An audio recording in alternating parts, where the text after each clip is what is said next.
네, 복잡하고 어려운 과학 뉴스 과학관에서 풀어드립니다. 햇살이 있는 과학 뉴스, 저는 앵커 유만선입니다. 오늘 이 자리에는 과천과학관의 기계쟁이, 네, 우리 그리고 잘생긴 기계쟁이 우리 최정원 박사님 모셨습니다. 안녕하십니까? 네, 안녕하세요. 예, 과천과학관 경영기획과에서 근무하고 있는 최정원입니다. 오늘 모신 이유는요. 네. 그러니까 저도 기계, 네, 그러니까 우리 기계쟁이들의 어떻게 보면은 어떤 자랑거리인 네. 미사일. 이걸 자랑거리라고 얘기해야 될지 모르겠는데, 예, 로망, 예, 그렇죠. 로켓. 어우, 예. 로망이잖아요. 기계쟁이. 꿈이죠. 예. 그죠, 꿈이죠. 이런 기사요. 지난 9월 28일 조선중앙통신은 그 톤으로 얘기해야 되나? 네. 국방과학원이 28일 이게 좀 어렵다. 국방과학원이 28일 오전 자강도 용림군 도양리에서 새로 개발한 극초음속 미사일 화성 8형을 첫 시험 발사를 진행했다라고 보도했답니다. 그래서 이어 나온 기사에는 처음으로 도입한 암풀화된 미사일 연료 계통과 발동기의 안전성을 확증했으며 목적했던 모든 기술적 지표들이 설계상 요구에 만족했다라고 강조되어 있다고 합니다. 와. 그래서 이게 기사를 보면서 네. 우리가 생각하고 있던 그 로켓가 네. 이제 군사용으로 적용됐을 때 그 용어를 이제 미사일이라고 부르는 네. 건 알고 있고, 네. 예, 그리고 이게 뭐 우리 잘 알고 있는 핵무기를 탄두에 실어가지고 이 대륙에서 저 대륙으로 확 쏴가지고 날라 보내는 거는 대륙간 탄도미사일 ICBM이라고 부르는 걸로 알고 있고, 이거에 약간 제트 엔진 같은 걸 붙여가지고 로켓이 아닌 제트 엔진을 붙여가지고 이제 같은 항속을 유지하면서, 예, 일정한 속도로 뭐 회피 기동도 막 해가면서 뭐 비행기죠 어떻게 보면. 예, 그렇게 해서 날아가서 목표를 타격하는 그런 미사일을 순항 미사일이라고 부른다. 네. 탄도 미사일과 순항 미사일 정도의 차이는 제가 알고 있어요. 저도 기계쟁이니까. 네. 근데 이제 요 부분에 대해서 요 독자들이 좀 모를 것 같아서, 청자들이 모를 것 같아서 극초음속 네. 미사일이라고 돼 있단 말이에요. 네. 극초음속 미사일. 극초음속. 극초음속 미사일이라는 건 뭐고, 네. 예, 그리고 북한에서 이번에 한 그 극초음속 미사일의 주요 기사들이 뭐가 있었는지, 네. 뭐 그걸 좀 짧게 들어보고 싶어서 모셨습니다. 네. 잘 아시겠지만 음속이라는 거는 소리의 속도이거든요. 소리의 속도 아 하면은 네. 1초에 340m를 가는 거죠. 네, 네, 엄청 빠르죠. 네. 예. 근데 혹시 어제 축구 보셨어요? 이란전? 보진 않았는데 네. 1대1로 비겼다고 뭐. 예, 손흥민이 골 넣었거든요. 예, 손흥민 선수의 영어 이름 그 닉네임이 뭘까요? 잘 모르겠는데요. 슈퍼소닉이에요. 아. 예, 이게 바로 이제 그 음속을 나타내는 소닉에 네. 뛰어넘는다, 네. 초월한다는 슈퍼가 붙어서 슈퍼소닉 초음속이거든요. 우리나라 말로 하면 날쌘돌이. 예, 뭐 그렇죠. 이런 느낌일까요? 예, 초음속. 네. 예, 초음속인데 음속 전에 이제 아음속이라고 있어요. 네, 네, 네. 아음속이 이제 약 1시간에 한 900km 정도에 가는 속도인데 네. 주로 여객기들이 이제 가는 그 속도를 이제 아음속. 아음속. 예, 그러니까, 아음속. 소리의 속도보다 예. 느린. 소리 속도가 예. 느린 속도를 이제 아음속이라고 해서 약 900km의 이제 이하의 속도를 시간당 900km 이하 정도 되는. 속도가 이제 아음속이고 음속으로 바뀌는 속도를 이제 천음속. 천음속. 예, 천음속이라고 하고 음. 그리고 나서 음속을 초월하는 속도를 초음속이라고 하죠. 예. 그리고 여기서 극초음속은 네. 음속을 이제 마하 1이라고 하거든요. 네, 네, 네. 예, 마하 5의 속도, 음속의 5배의 속도를 극초음속이라고 합니다. 5배 이상의 이상으로 속도. 쭉쭉쭉 올라가는 예. 속도를. 그러니까 그거 같은 경우는 초음속보다 훨씬 더 빨라지는 예. 속도를 극초음속. 그러면은 그렇죠. 이제 북한에서 이번에 시험 네. 발사에 성공했다고 얘기하는 거는 그냥 초음속도 아니고, 예. 예, 마하수, 그러니까 마하 1이라고 그러면 음속이잖아요. 그러니까 예. 마하수가 5보다 더 큰, 큰 예, 더 높은 그 속도로 비행하는 미사일을 개발했다. 발표를 했는데 네, 사실은 우리나라 언론에서 보니까 네. 한 마하 3.2 정도로 음. 예, 지금 한 걸로 지금 파악이 된대요. 그래서 아직까지 그 마하 5를 넘지는 못했지만 네. 마하 5 이상이 가기 위해서 지금 네. 개발하고 있는 음. 중간 단계라고 지금 파악하고 있습니다. 그러면은 네. 이제 이어서 말씀드리고 싶은 게 네. 초음속, 뭐 아음속, 네. 그다음에 극초음속이라는 거에 대한 거는 대충 용어가 정리됐다고 네. 저는 생각을 하는데, 네. 그럼 미사일이 아까 제가 말씀드린 이 미사일 같은 경우는 제가 듣기로는 약간 순항 미사일급으로 네. 알고 있거든요. 네. 그러니까 탄도 미사일처럼 뭐 대륙으로 이동하는 뭐 이런 느낌보다는. 네.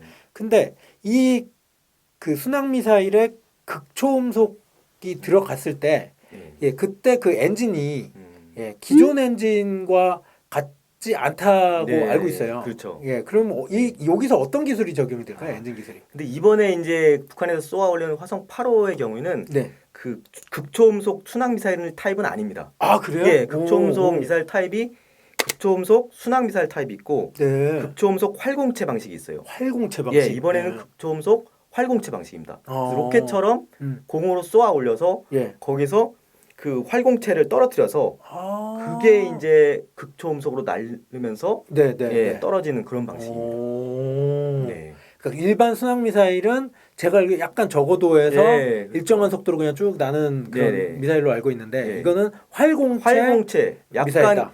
공중으로 발사하는 로켓 같은 원리로 해서 네. 거기서 이제 고고도로 올라간 고고도로 후에 올려서 거기서 이제 한 100km 이상 정도 되는 데서 이제 움직이면서 네. 가기 때문에 네. 지금 이제 방어 체계로는 사드라든지 이런 걸로는 잡을 수가 없는 예, 그런 미사일이죠.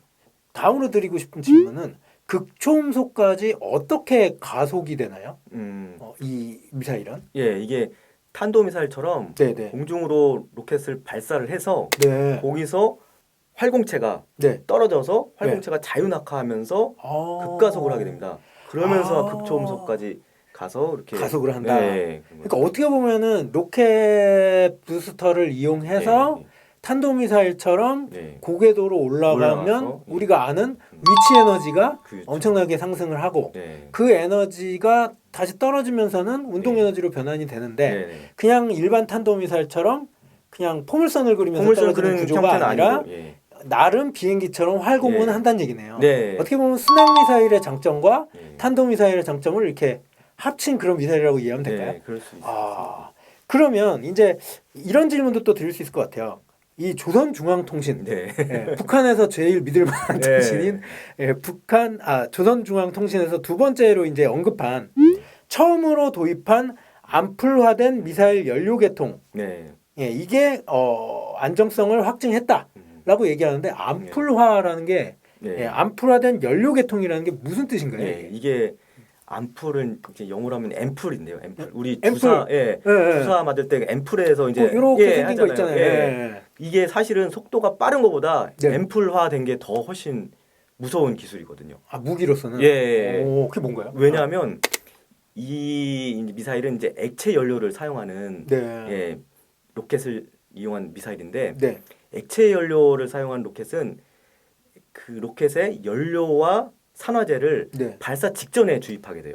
왜 그럴까요? 왜 그러냐면 이 산화제를 미리 주입을 하면 네. 말 그대로 산화가 돼요. 예, 금속을 산화시킬 수가 있죠. 그래서 발사 직전에 놓기 때문에 우리나라 네, 네, 네, 나로 같은 경우는 한 2시간 전부터 네. 그 연료와 산화제를 주입을 했었고요.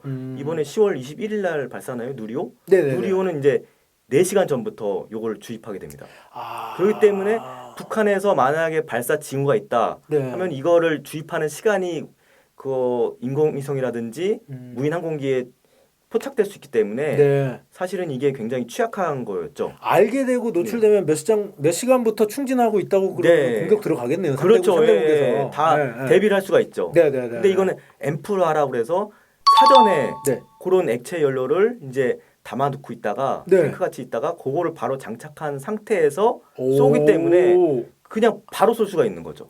대비를 아. 할 시간이 없는 거죠. 야, 이거 꽤 어려운 기술일 것 같은데요. 그렇죠. 예. 왜냐하면 그 뭐 연료나 산소통들이 보통 미사일, 뭐 로켓이라고 네. 할 수도 있는 거기에 일체형으로 보통 만들곤 하잖아요. 그렇죠. 예. 근데 이게 약간 착탈식이라고 생각을 한다면 모듈화 시켰다는 얘기니까. 네. 야, 그거를 갖다 성공해냈다는. 네, 네. 이런 경우에 북한에서 이런 네네. 누군지는 모르겠지만, 네. 이 에미나이들 다 혼내주겠다고 예. 예, 지금 막 이렇게 하고 있는데 예. 그 대상이 되는 그 가상 국가들은 네. 실은 긴장할 수밖에 없겠네요. 아, 그렇죠. 예. 오늘 실은 정리해 보자면 네. 북한에서 지난 9월 28일에 네. 그 극초음속 미사일 예. 그것도 활공체 방식의 네. 극초음속 미사일을 시험 발사에 성공했다. 네. 그리고 극초음속이라는 거는 소리 속도의 5배 이상으로 비행하는 상당히 빠른 속도의 네. 비행이고 그 가속의 기제가 뭐 특정한 뭐 엔진을 크게 썼다기보다는 로켓 엔진을 이용해서 고고도로 올라간 후에 활강을 하면서 네. 예, 그 가속을 하는 그런 방식을 써서 그걸 활공체 방식이라고 부르는데 활공체 방식을 썼다. 네. 예, 그리고 두 번째 기술적인 또 장점이 그 앰플러화된 네. 연료 계통을 써가지고 이렇게 적에게 노출되지 않은 상태에서 네. 재빨리 그 연료를 갖다가 그 채워넣고 그렇죠. 뭐 어떻게 보면 채워진 예, 앰플을 갖다가 네. 끼워넣고 네. 발사할 수 있는 그런 기술도 네, 확보됐다고 예, 북한 측에서는 일단 주장했다라는 네. 것까지 이해할 수 있겠네요. 네. 네. 야, 이게 뭐 이게 무기이기 때문에 네. 이제 뭐 평화를 사랑하는 우리 그 시민들 입장에서는 조금 껄끄럽게 들릴 수 있는 뉴스이긴 하지만 네. 이제 이거를 기술적인 관점에서 봤을 때는 이제 이런 것들이 지금 성공했다는 것도 네. 참 신기한 일이고 네. 예. 그리고 뭐 우리나라도 실은 뭐 어떻게 보면은 뭐 북한과 뭐 경쟁을 하는 그런 구도는 아닐 수도 네. 있겠지만 네. 얼마 전에 그 SLBM 네. 예, 잠수함에서 아. 나간 예, 그 네. 탄도 미사일 예, 네. 또 그 발사에 성공했고 그렇죠. 그다음에 초음속 순항 미사일 네. 예, 램제트 엔진이 네. 탑재된 예, 그것도 성공하지 않았습니까? 네, 그렇죠. 그래서 뭐 이렇게 약간 어느 정도는 자주국방이라고 해서 스스로의 어떤 힘을 또 길러놓고 있는 것도 중요한 부분 같긴 해요. 네. 예, 그래서 뭐 요 기사를 잘 소개해 주셔서 오늘 너무 감사하고요. 예, 작년에 그 카드 뉴스로만 찾았다가 예, 이렇게 실물을 또 보니까 너무 반갑네요. 예, 다음에도 꼭 다음에는 그냥 네. 음성으로 하시죠. 아닙니다. 네, 영원히 저희와 함께 예, 해주셨으면 좋겠고요. 예, 저희는 어쨌든 다음에 또 다른 썰로 찾아뵙겠습니다. 예, 이상 마치겠습니다. 감사합니다. 네, 감사합니다.